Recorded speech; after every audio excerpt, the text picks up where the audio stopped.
Օլե Ազատյանը սովորել է Մեծ Բրիտանիայի կառավարության Չիվնինգ ծրագրի շրջանակներում Լոնդոնի մետրոպոլիտան համալսարանում ուսումն ավարտելուց հետո վերադարձել է Հայաստան, այժմ դասավանդում է Բրյուսովի անվան պետական լեզվաբանական համալսարանում։ Համոզված է Հայաստանը հրաշալի վայր է ինքնադրսևորվելու համար։ Կարծում եմ, որ Հայաստանից լավ տեղ չկա այս պայծրությամբ կամ մեր տարածաշրջանից լավ տեղ չկա, եթե դու չես վախենում խնդիրներից, չես վախենում խոչընդոտներից, բաց ես ուրիշ գաղափարներ քննարկելու, բանավեճերի եւ այլն, արտակարգ պլատֆորմա մեր Հարավային Կովկասը եւ Հայաստանը նոր իդեաներ, նոր տարբեր տեսակի ծրագրեր իրականացնելու համար եւ այդ ինձ այստեղ ավելի օգտակար եմ զգացել, այսինքն այն գիտելիքներ, հմտություններ, որ ես ունեմ, այստեղ շատ ավելի պահանջված էր, քան այլ երկրներում, որովհետև օրինակ եվրոպական երկրներում այդ նույն փոփոխությունները կատարվել են 200 տարի առաջ։ Նրա համոզմամբ արտասահմանյան բուհերում սովորելու ծրագրերն արդյունավետ են, եթե սովորողը գիտի ինչի համար է գնում կրթություն ստանալու ու ինչպես է պատրաստվում օգտագործել ստացած գիտելիքները։ Մեր տարին մենք Հայաստանից 5 հոգով գնացինք Մեծ Բրիտանիա սովորելու, ես միակն էի, ով վերադարձա Հայաստան եւ ցավոք սրտի այն 4-ը ես կապի մեջ եմ մինչ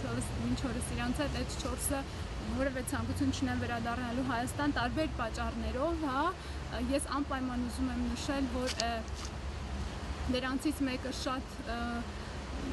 ուժեղ խտրականության է ենթարկվում հայ հասարակության կողմից եւ ինքը որևէ ձևով չի կարող վերադառնալ Հայաստան, դա իր մեղք չի, դա ուղղակի հասարակությունը եւ հասարակությունը չի կարող հանդուրժել այդ անձի ներկայությունը այստեղ ցավոք սրտի։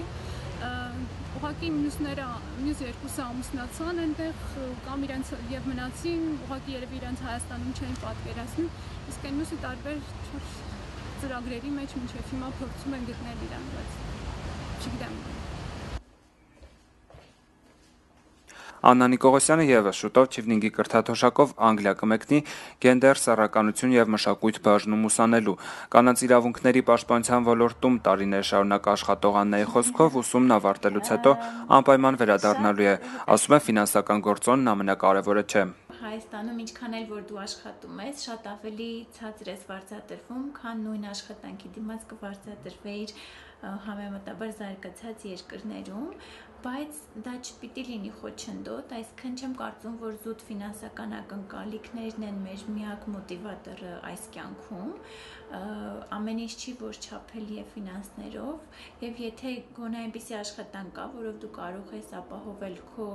մինիմալ եւ մինիմալից էլ բարձր կարիքները, ապա դա ավելի քան բավարար է, որպեսզի դու մնաս եւ փոխես քո երկիրը։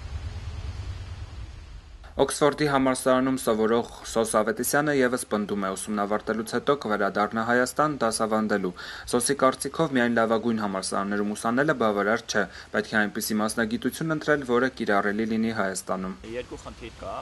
մեկը որ բոլորն են ասում, տեղ չկա, աշխատանք չկա եւ այլն, որի հետ ես համաձայն եմ։ Հայաստանում գործում է բավականին վատ recruiting, ասածը ծանոթներ, բարեկամներ եւ այլն, այս ախտը կա, բայց կա նաեւ այլ խնդիր, կա քո գիտելիքի Հայաստանում կիրառելիության չափ, այսինքն այստեղ ոչ միայն դաշտ է մեղավոր, որը ինստիտուտիան մեղավոր է եւ սա կարծում եմ պետք է շատ քննարկել, այլև թե ինչքանով է քո գիտելիքը պետքական կամ ինչքանով կարող ես պետքական դառնալ։